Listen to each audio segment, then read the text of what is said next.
Welcome, everyone, to Tech Uncensored. My name is Hetty Jones. Meta, the parent company of Facebook and Instagram, has recently decided to end its third-party fact-checking program. And this was initially announced by CEO Mark Zuckerberg in a video that was titled "More Speech, Fewer Mistakes." And according to Zuckerberg, the decision to remove fact-checking was driven by the belief that many of these fact-checking organizations were politically biased and they have undermined trust. So instead of relying on these third-party fact checkers, Meta will implement a system called community notes. And it's similar to the one that we've seen in X, or formerly Twitter, where users can add context and corrections to the post that they may find misleading. So fact-checking organizations that have worked with Meta, both PolitiFact as well as factcheck.org, have rejected some of these accusations of liberal bias. And they emphasize that they never really had the authority or the authority to remove content or censor posts. They stress that Meta has always been the main arbiter of content moderation decisions. So this shift to community notes has raised many concerns about misinformation, especially among digital rights groups, misinformation experts, climate change activists, and they argue that this could lead to increased misinformation on Meta's platforms. There are other researchers that I've read have said that the effectiveness of notes is actually mixed, in that a small percentage of the notes that are drafted by the users actually get published on the platform. And as many of us know, I guess if you are in the right political affiliation, that Meta's decision to end fact-checking has been in response to the change in the political landscape in the US. And it's aligned to a trend towards less regulation and more freewheeling internet content. So while we see opponents scream the need for free speech, the implications on the 3+ billion active users on the platform, and even the wider social media precedents that it set, is staggering. And so today I'm pleased to dive into this topic and bring to the stage two people who will help break down the implications of Meta's move today. And so I'm pleased to welcome Eric Salvaggio, who is the author of Cybernetic Forest newsletter. He is a researcher, he's a writer and artist who examines the social and cultural impacts of technology. I am also a subscriber to your newsletter, Eric. Thanks. No problem. He is a visiting professor at the Rochester Institute of Technology in Humanities, Computers, and Design, as well as the Emerging Technologies Research Advisor for Siegel Family Endowment. And he's also currently a 2025 fellow with the Technology Policy Press. I'm also pleased to present Maria Emily, who is the co-founder and CEO of Factiverse. Factiverse is pioneering solutions for live fact-checking and news, video, and audio due diligence, and they help media, finance, and government to verify crucial content and mitigate many of the legal and brand risks associated with content. So in parallel, she's also been a journalist. All of us are journalists on this panel, which is great, earning her title as Best Startup Journalist in 2015. She's written 5 books on topics such as entrepreneurship, migration, freedom of speech. One of her books, Illegally Norwegian, disrupted the public debate about refugees, and it led to a change in Norwegian law and earned her an award as Norwegian of the Year in 2010. And I bring that up only because it is so relevant to what we're seeing today in the US, and I hope that that will somehow impact some of the views on what's happening today with respect to immigration. So welcome, both of you. Great to be here. Thank you. Okay, so let's start with Eric. So I've read a lot of your work. You are clearly within the tech ethics space, and a lot of what you do informs the public and about emerging AI and what it means for users and society. So can you tell us a little bit about your work? your research and more importantly, how you initially responded to the news from Meta. Yeah, certainly. So my background is sort of formally in media studies, communication, but also applied cybernetics. And so a lot of this comes into effect with both technology as the sort of thing in and of itself, such as an algorithm, but also its relationship with the user. And so when I look at things like social media platforms such as Meta, I'm clearly looking at it from sort of two perspectives, which is not necessarily the decisions that are being made about the platform, but also how people are responding and reacting to those decisions, oftentimes through multiple lenses. What it allows for people to do sort of socially, how it changes the way people communicate is of great interest to me. And the way that I responded to this news from Meta was, first of all, a complete lack of surprise. This is part of a very visible trend that's happening in technology, which is essentially a pivoting for position with the new administration. Very clear signs of this from Meta, including things that seem very unsubstantial on the surface, but actually have a very substantial resonance as a signal. For example, taking away transgender pride themes. Literally, the colors you can pick for your profile are no longer available to any user because of its alignment with sort of LGBTQ plus efforts. And this is also part of, I think, an important part to look at with the moderation policies and what they are allowing, what they are saying. It goes beyond necessarily content moderation, but it is also linked to what is explicitly allowed now, including things like the harassment of trans people. So this is very much in line. We saw a campaign in the swing states that on television that really focused on these efforts. This is part of a growing sort of social right-wing core position. And by signaling an alliance with that position, Meta is currying favor with that movement.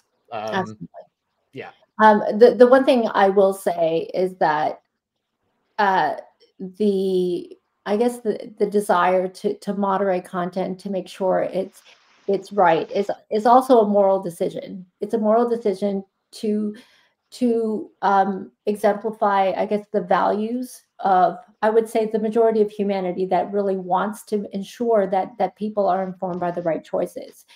And so by doing this, it's actually defeating the purpose of what how people can get properly informed by anything. And this impacts everything locally. It impacts the relationships. And anyway, we will dive into all of that later. Maria, your platform actually was doing some live fact checking during the elections and during the presidential debate last June between Biden and Trump. Can you talk about some of the key takeaways from that debate? So we've been already since 2016 developing technology to detect disinformation and detect controversial statements in large amounts of text. And during the debates, we tried out a new solution, a new feature, because it was actually some of our fact-checking community in the Nordics that reached out to us and said, we're so overwhelmed with so much information these days, especially during the live debates, live happenings. So what we did is we analyzed, helped them just to set up and automatically use basically AI for good to extract claims. And during these debates, we could immediately see, that especially during the first debate, the amount of disputing and false claims said by Trump was much higher than Biden. We could see that in the debates with Kamala Harris and J.D. Vance, there was Kamala Harris was replying really well on her questions. A lot of the claims and statements she had were well fact-checked. They had clear facts in them, and that helped the fact-checking community to quickly assess information, and then it freed up time for them to go deeper into the topics that really require more analysis and more fact-checking. But overall, we saw also through all the 3 debates that there was almost no discussion about climate, that war and defense and also health, like abortion, were the trending topics. And it was definitely a sad election when it comes to discussion about the climate change, which is very much discussed in Europe. I want to throw this in, and I want Eric as well to respond about this, because based on Maria's analysis of what happened with respect to the disparity when it comes to the level of truth and lies, I would say, from that debate, where have we come to in this climate where maybe facts are not, valued as much anymore? Yeah, I think that aligns pretty well with what I've been seeing, which is that really what people are doing on social media is oftentimes about confirmation rather than information. People oftentimes, I would say, don't even necessarily care about the factuality of something they are sharing. What they care is the feeling that they are expressing by sharing information that may actually not be true, and knowing that it is not true. There's a kind of climate here where it's very personal. Politics is a very personal thing, and it's very much centered around jabs. For lack of a better word, it's about, well, this is going to be, we have this phrase, owning the libs, right? And you could argue on the other side, there's a sort of resistance, right? This resistance meme, where really a lot of the stuff that drives discourse is not sharing information or having healthy debates about the direction of our democracy. It's about what feels good because maybe it hurts somebody that you disagree with, or it feels good to circulate something that that sort of affirms your position.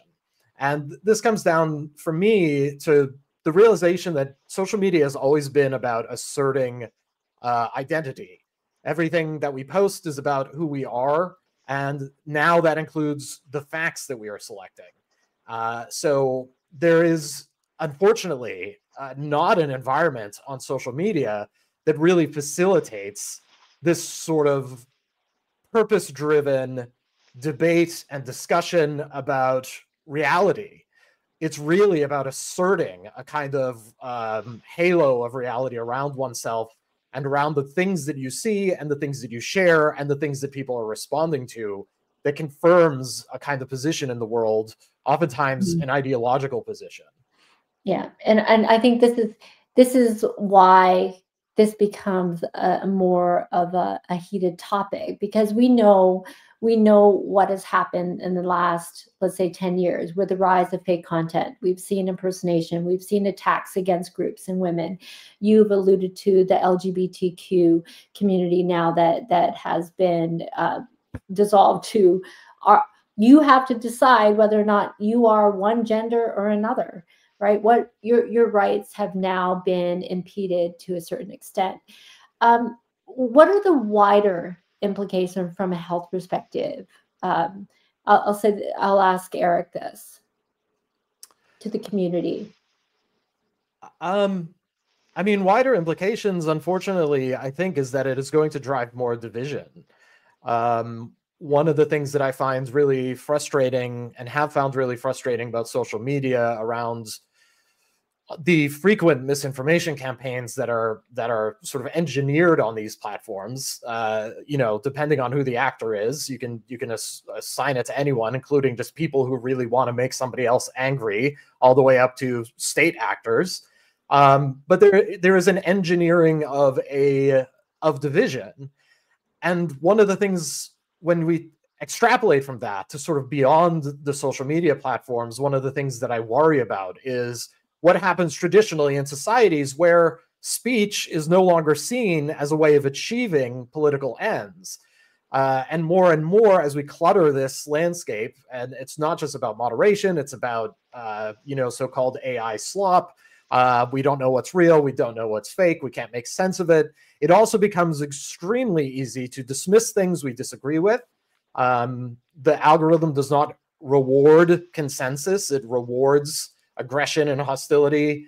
And so what we take away, most people don't feel enriched or inspired after spending time on social media, right? Most people, I feel, walk away feeling like, what is wrong with people? And when you have a society saturated with a bunch of people walking around saying, you just can't talk to these people, right? Whoever those people might be, there's no reaching these people. These people are insane, right? What that's doing is not just saying, oh, you're not going to be able to reach your political goals through speech, through politics, but now you're going to have to look for other means. And those other means are oftentimes much more extreme, even than the speech acts that we see on social media, even now. So that does have wider implications, I feel, in that it erodes a trust in the principle, the sort of founding principle of democratic society, which is, let truth and fiction grapple and truth will win, right? If the system doesn't allow that grappling to happen, then what you are doing is essentially short-circuiting the fundamental aspect of the democratic participation. And that's what I'm worried about. This leads to my next question for Maria, because obviously, if what Eric is saying is true, and that we are now, I guess, we're not even pushing a debate, a democratic debate about a specific topic. We are widening the gap between two different factions, and we are always subject to confirmation bias, regardless of whether or not there is truth. There was a point in time when Congress actually had a debate about whether or not social media companies are publishers or their platforms. I think you both remember that, right? But if they are the latter, there has been an argument that the scale to which content can be perfectly moderated makes it almost impossible. So what are your thoughts on all of this, especially as a journalist, a former journalist?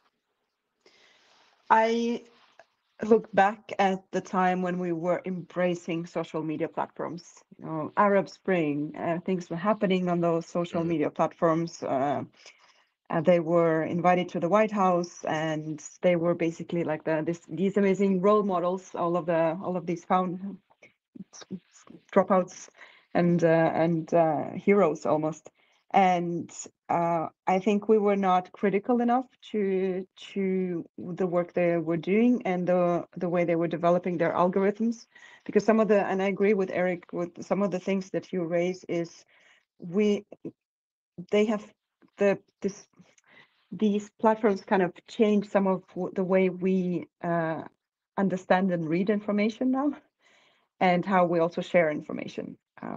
Platforms like Meta could have eliminated a lot of the misinformation, disinformation, viral posts if they just removed the share button. But they're not doing that because it's not good for business. They want the virality, and it kind of determines as well how we users who grew up with the social media platforms are reading and understanding information. And I think that's scary how little critical we were at the time. And I see, for example, with the development of AI, we're much more critical, because I think we were so scared of what's happened earlier. We almost question too much when it comes, at least in Europe, when it comes to what kind of effect algorithms will have on our future, on our democracy, economies, on our warfare and everything. So I think there's some positive feedback happening with new technologies, but with social media, I'm scared of how much effect it has had on us. And then when it comes to fact checking, I feel like when we started working with this, and there was lot of fact checking happening. And we also had it in our own tools that we would show this is true, this is false. And then we started interviewing users and asking, do you like this? And most of the users, even though we were predicting the correct results, they said, I don't like it, I don't trust it. So it's sort of like a cognitive reaction for many, is that you don't necessarily want to know exactly, you don't want technology to tell you what is truth, but you want to understand the complex topics faster, and you want to read an article and actually feel like you've learned something, and you can actually discuss, and then you can form your own opinion. And I think that's where because we all in our own filter bubbles, thanks to a lot of the social media platforms, a lot of this knowledge is very siloed. It's very focused on a specific topic from a specific angle, and it's very difficult to learn something. However, I see some positive developments in spite of all of this kind of dystopian future we have ahead of us, and that good individual journalists are actually taking a chance on doing something with this and creating their own platforms and kind of redefining what journalism is. Either it's YouTube, even on TikTok, or they're doing it with Substack or podcasts. And I love especially those initiatives where they take time, not just focus on the conflict and and stupid news, but they actually take time to learn, to educate you, because there's just so much information out there that the platforms that are taking the time to educate are able, I think, to also help to bring people together. If you're not sure about what's happening in different war zones, you can watch an episode of something that will explain things to you, but not necessarily force you to believe one thing or another, and then you can feel like an educated person and understand things. And I think that's we're gonna need to see more of these kind of things. And the reason I'm saying this is that because I see that a lot of the fact-checking initiatives are also have developed during the past 10-15 years, and they also writing more articles that are not necessarily this is true or false, but they're actually doing enormous effort in helping explain complex issues in a way so that you actually understand what's happening. I want to dive a little bit more into that, and I'll ask Eric this because yes, you're right, Maria, about I would say reasonable individuals want to be informed properly. They want to make sure that if they're going to make a decision about where they stand on a specific issue, that they have all the information, whether or not it's right or left, but they can make an informed choice based on both. But really, in today's world, within today's landscape where everything is moving fast and information can be distilled down to, let's say, a tweet, do people really have time for that? And Eric, so question to you, should it really be up to the individual to decide, what is truth and what is fiction? I mean, and we're going back to use your common sense, but technology could do that for us. Absolutely. So I do believe it has to be the individual that decides for themselves. And the problem, I think, at this moment is that there's really no such thing as freedom of speech on an algorithmic platform. As much as the work of independent journalists is out there and is happening, and I find them and subscribe, this idea of being able to share good information on social media, and that we'll be able to have unfettered conversations on social media where we're able to access things, assumes a kind of neutrality of the algorithm. And I'm not saying you do this, but there's an assumption, I think, among many people, which is to say, oh, I'm going to go online and I'm going to look for what so and so says about this thing, or I'm going to look for this perspective.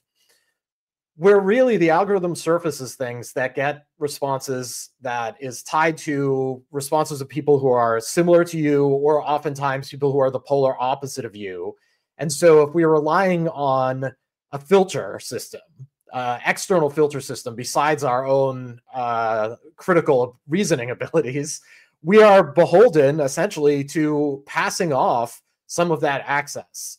So you don't have freedom of speech because the algorithm is going to decide whether your speech is amplified or whether it is not, right? Whether it is buried under a sea. And so that access is not always the same. And this isn't just Facebook or Meta, it's also things like Google and what it surfaces in result to a search query, some of which is a matter of literacy. There's actually ways of confirmation bias in your search prompt. If you're looking for information that proves something, you're going to get information that proves it. If you're looking for information that disproves, you're going to get information that disproves it.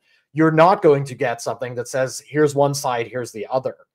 And even if it's, here's one side, here's the other, who are determining the boundaries of those sides of the conflict? Very much it is embedded into the algorithm. And these algorithms are not naturally evolving forms. They are designs. They are the result of decisions. They are products that are deployed. And I think this is an important thing to understand, is that our world is essentially being filtered because there is so much information. And when we focus exclusively on the information, though I know that we have to, and I by all means, we need to focus on good information being available. But we also, I think, have to think critically about the filter and what that filter that we are relying on to say, here's what you need to know today.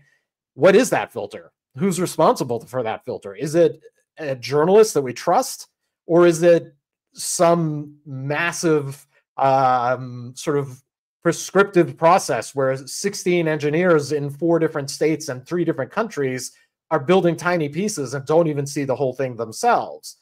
That really ultimately is the type of critical literacy I think we need about reasoning through our information environments today. It's not the noise, it's the filter. Okay, so Maria, like from your perspective, because you're building a technology that could help surface some of these, I guess, truths.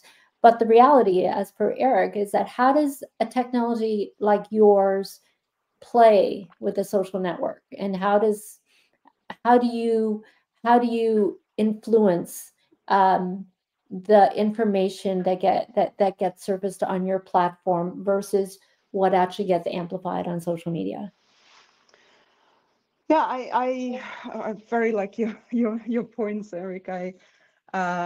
We work in the direction of explainable AI, and that's basically that we show what's happening behind the curtain of AI algorithms, and it's a very important value for us to be able to show that. That's something our users also asking. So if our machine learning algorithm is showing to you that that this and this topic is disputed, and it's disputed by these sources. So we are open about our training data, which is coming a lot from some open fact-checking data sets and partnerships with fact-checkers. And we also show that we're acutely aware that we're showing one side of how very well trained and certified fact checkers and reliable journalists are thinking. So so we're kind of amplifying their knowledge through with help of our machine learning model, and I think we need to continue with that and to build more these kind of partnerships, and continue developing explainable AI features. I think it's really scary that we have so much focus on algorithms and AI, and we don't know what is the outcome, because sometimes AI is just doesn't know, and then it's still showing you some kind of a result that is not actually true or relevant. And if we get more of these kind of AI in health, there's already some AI used in warfare and other aspects. It is truly terrifying what the consequences can be if we rely too much blindly on algorithms, like we've done, relying on social media algorithms as well. And I agree. I think the debate that was happening whether those platforms are editors or not, and then I feel like we kind of gave in as a society and said, okay, you're not editors. I think that was like that was not a good moment for our democracies, and we see the effects of it. Agree. So you mentioned something really important about explainable AI, and I want you to define it a little bit for those of our audience who don't really know about it, because that lays down legitimacy for how good an algorithm is. Explainability is one thing, accuracy, etc. But can you define it for us? So a lot of the, and I'm not the AI technical person, so bear with me. But a lot of the way machine learning model works and the results you get is basically a black box, and you don't know how the calculation is happening so that the AI reaches this conclusion. So in our case, for example, if we reach a conclusion, we show which sources we used, which search engines we searched, and we show you also why our machine learning model chose those sources, because we have maybe more, for example, we've trained the model more on the data that is political data and less on data, for example, about fashion. So there's sort of like it's not a weakness in our model, but it's a certain like bias that we have in the model, which we're aware of and which we need to communicate. And I think it's a way to hold AI systems accountable, and also a way to stay, because nobody wants the technology to control you, right? You want to, if you really rely on decisions of AI, you want to understand why that decision happened. And there are some stuff happening with, for example, ChatGPT or this kind of LLMs, but I still haven't seen really good examples of that in large language models, for example. I don't know if Eric, maybe you have more insight. No, I don't think that is the priority for a lot of the companies building these models right now. There's really also kind of a shared myth that scale alone will solve some of these issues, that you get rid of bias by just having lots and lots of data. But I think that's also increasingly coming to be accepted as kind of not the case. You scale up bad data, you get more bad results, more biased results if there's more bias in the data. So really, I think this idea of like algorithms being neutral, which I think is increasingly becoming less accepted, reminds me of conversations we were having about journalism in the early 2000s, about whether journalists should strive for objectivity, or if there is rather a sort of disclosure of where one's position is. And I think that with algorithmic sort of systems or LLMs, really, it's insight and transparency into those biases and just being upfront about them. Like, this is going to recommend more fashion articles than it maybe should. That's just baked into the data. Or maybe it's not recommending enough fashion articles. I don't want to be biased myself here. So yeah, I think it's about just being very clear about where that data is coming from, but also teaching users through the ways they use it, what those biases look like and how they take shape. I think that's a really important piece. It's challenging for me when companies say, oh, we're transparent, and their transparency is a kind of 80-page report with like a very long appendix of possible sources, which is obviously better than not sharing those sources at all. But really, I think about users who engage with these things really needing to, not to be patronizing, but it's a new technology, and hands need to be held to understand that these technologies are not like past technologies, or not like past news screens that you might have seen from a newspaper. There's a difference, and guiding people through understanding and making sense of those differences is a really important part of the user interface, which I think is underestimated. Yeah. And these days, no one is really thinking very much beyond the chat box or the chat window, I think. And I think with the recent, I guess, rescission, I guess the Biden Act for safe and ethical AI, that's going to recede further into the background. So, Eric, you used to be part of X in Twitter, and correct? No, I You never. No, sorry. I had followed you on Twitter. I thought you were there. No, I was not working with Twitter. No. No, not working, but you're on the platform. Oh, sorry. Yeah, Sorry. Yes. okay. Yes. So We'll edit that out. Yes, I was on the platform. you're on the platform, and Yes. you had left. Now I see you on Blue Sky. Yeah. What has happened at Twitter shows that there is a disproportionate amount of like a certain mindset that's on the platform that can be hateful, that shows a certain level of bias, and it's actually affected not only the users but also advertisers and monetization of that platform. Based on that trend or what you've seen, what do you think the implications are from that we can learn from that, and how that may affect Meta? Well, I think Meta is very clearly going down the same path. And this is really, I think social media companies have realized that they are financially rewarded when division is cultivated, and there is no winning. And I say this not necessarily from a position of sympathy, but there is essentially no winning when there are efforts underway to curtail that, because they're not getting financially rewarded. They're getting a lot of heat from various political factions.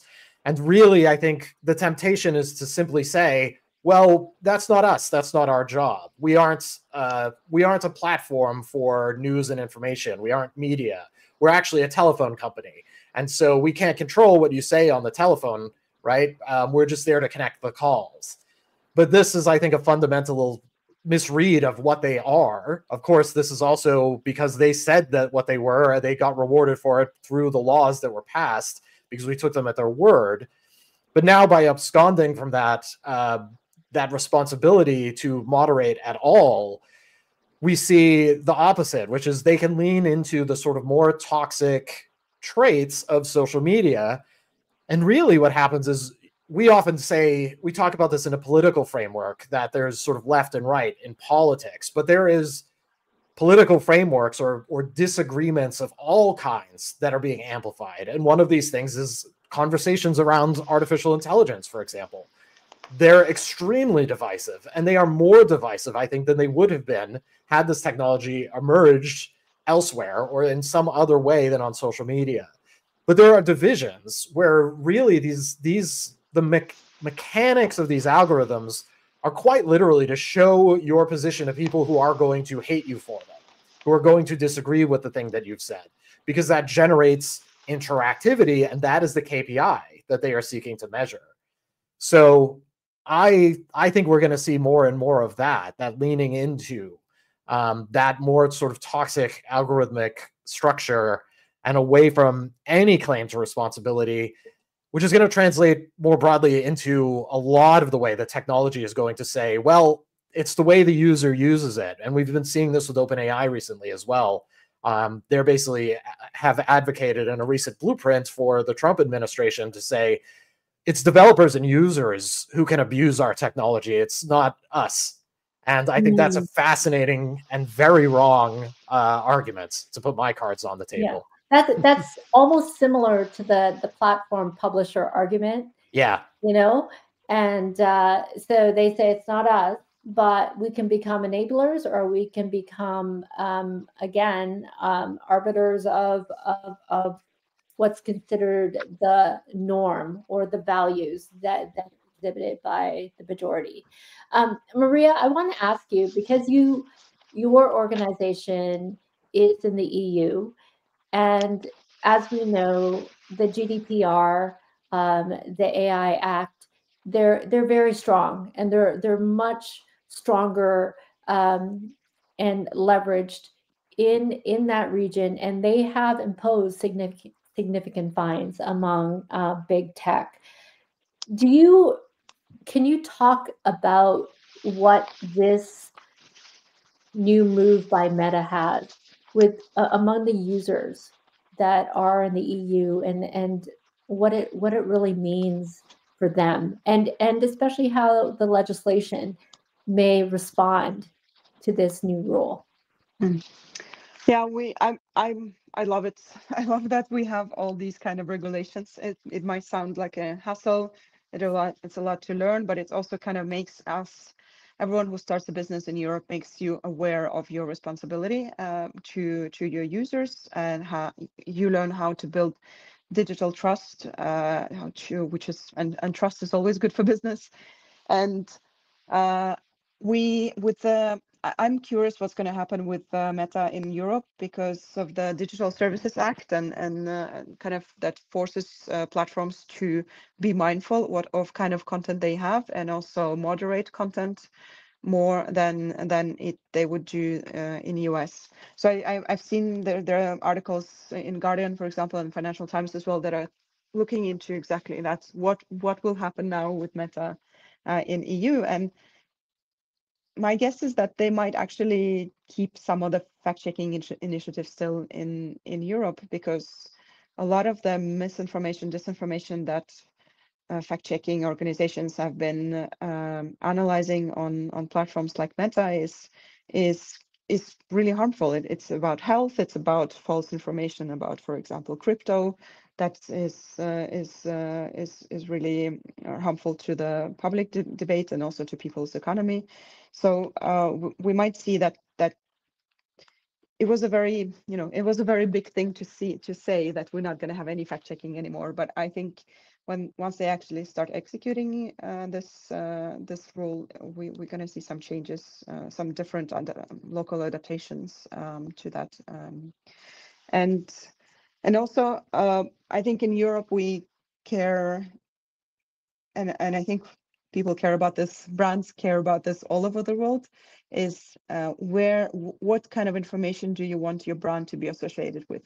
And if you doing advertising on platforms like Meta and your brand name is associated with really, really bad, harmful content that is not relevant to the values you have as a brand and to the customers that you're reaching, you'll just advertise somewhere else. So I'm also curious about the development when it comes. Of course, Meta is such a huge company, but I'm curious about how the companies are gonna react and adjust their advertising budgets when it comes to X and Meta and etc.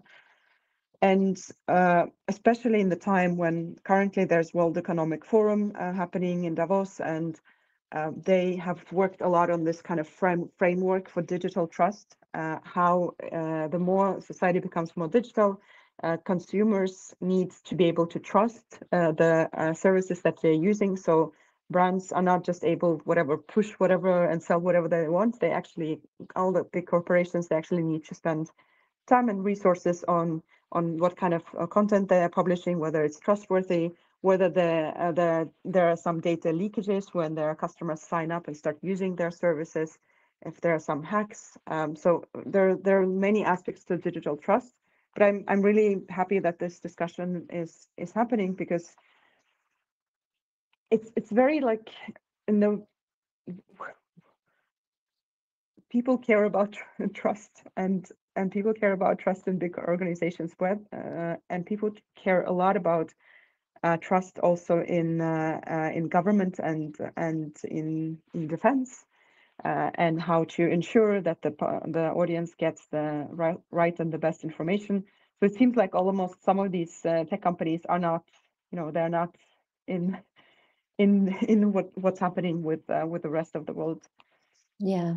I think it extends beyond tech companies as well, right? Because I mean, at the end of the day, especially when it comes to political affiliation, as long as you're getting what you need as a business, do you try to fight, the beast that's in front of you? You probably are going to, accede to what their demands are, and try to influence something for your organization. But to Maria's point, Eric, what do you see from, I guess, a user perspective, do you think that we need to inform users, first of all, a little bit more or way more about the implications of what's happening? But the other part of it is, will we see some churn in the coming months and years? So I think one of the things that I find when I do talks or travel or just I meet with a lot of people in my capacity as an artist. I often am going to places where people do not expect me to be sort of tech savvy or literate, outside of just using the tools. And so I ended up having a lot of conversation and with a lot of conversations with kind of everyday people. And what I find in the United States is that this idea of data rights is unheard of. The idea that a Facebook cannot do what it wants with your data is just an unknown. It surprises people that that's a possibility, that there could be regulations that actually said, well, you could say that you use these things, but not these things. And so data rights in general, there's not a great amount of literacy. There's not even, I think, in the United States, a real policy imagination around this idea still. And I think that shows the result of a kind of concerted effort from industry to ensure that this industry is linked to ideas of innovation, and that regulation hampers innovation, and that really sort of decouples it from an actual technology for social purpose, which it fundamentally should be. It is meant to connect people. It is meant to facilitate communication. It has to be understood as a social technology, and yet it is regulated solely from the position of, in the US, of innovation and what hampers innovation, technological progress. So that's bedded very much into, I think, the way people understand the tech industry at large, well beyond the data rights conversation. Is it's always about what's good for the company, what's good for innovation, what's good for innovation is good for America. And that said, I think there is some growing backlash, and we are seeing, I saw it on Twitter, there was a massive backlash in the US against Twitter for its policies, for its amplification of content, and basically for taking the position that, well, where else are you going to go? As soon as there was somewhere else to go, people went there, which is, here I'm referring to Blue Sky. And I think Meta may be in the midst of an overreach as well.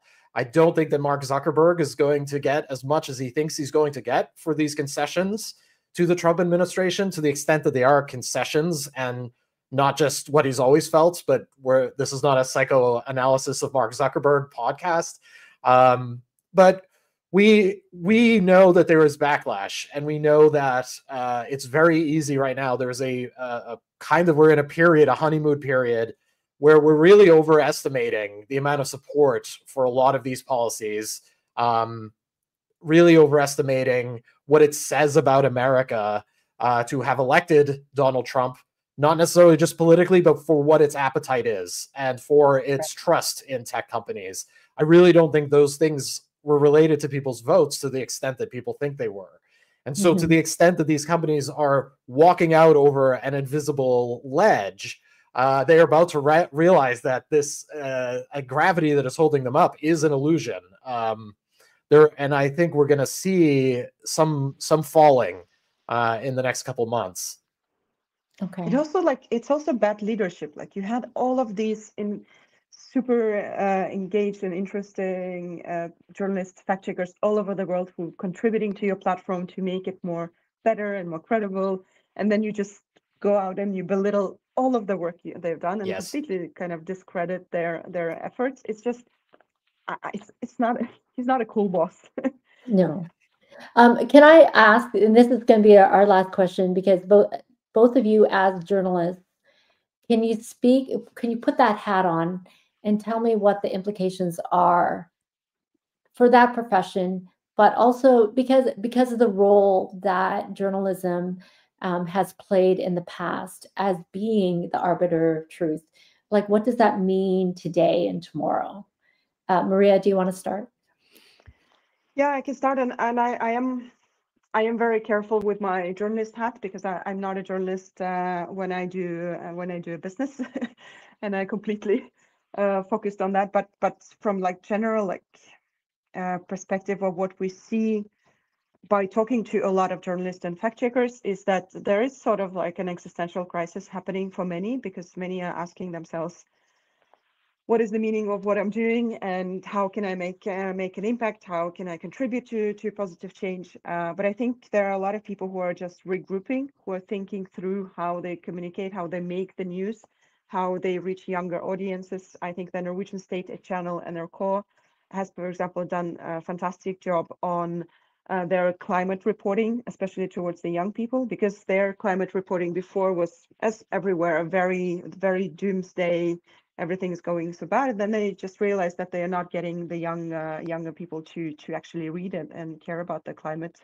So they changed and made it much more personable, still very knowledgeable, but they also focused on a lot of both positive and negative things. They worked a lot on this, and I think that's going to be really important that both large and small and medium organizations just make an effort about how are they reaching out to different type of audiences. And of course, I see also some positive development with individual journalists. Like we've been on a team gathering and we've been watching YouTube through watching all these individual journalists still with a team, and they often always have a fact checker or several fact checkers in their team.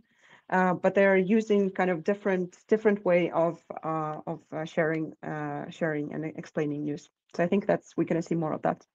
Okay, Eric, yeah, you have the final word.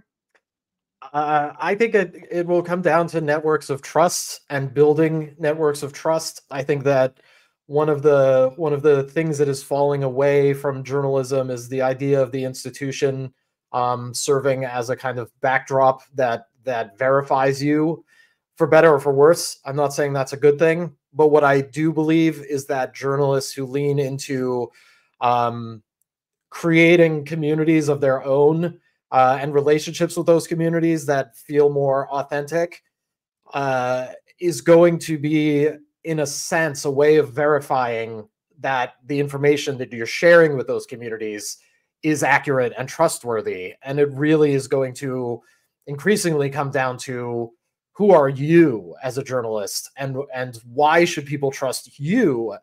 And this is, again, I don't know that this is the best thing for journalism, but it is, I think, an inevitable thing for journalism. And I think the more we sort of pretend that individualism or the individual is not part of that, the more we sort of hasten it and make way for really, to be quite harsh about it, the grifters who absolutely have no qualms about being like, hey, you trust me, here's a couple more lies.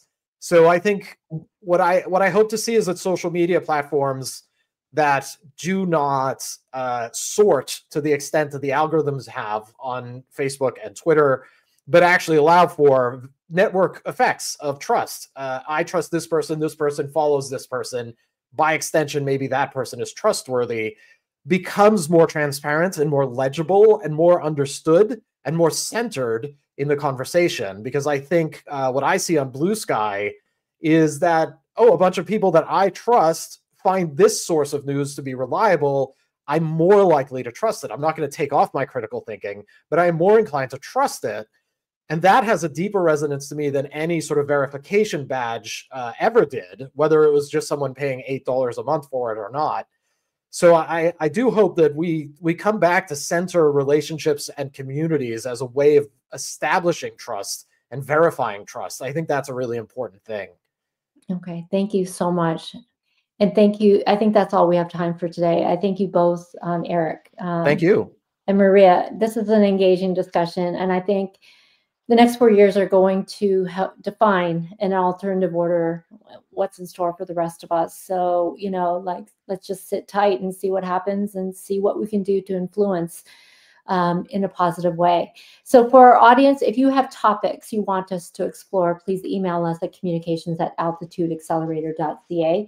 Tech Uncensored is powered and produced by Altitude Accelerator, and we are hosted on Spotify. You can find us wherever you get your podcasts. Until next time, I'm Hessie Jones. Please stay curious, and I welcome you to be inspired. Thank you. Thank you. Thanks.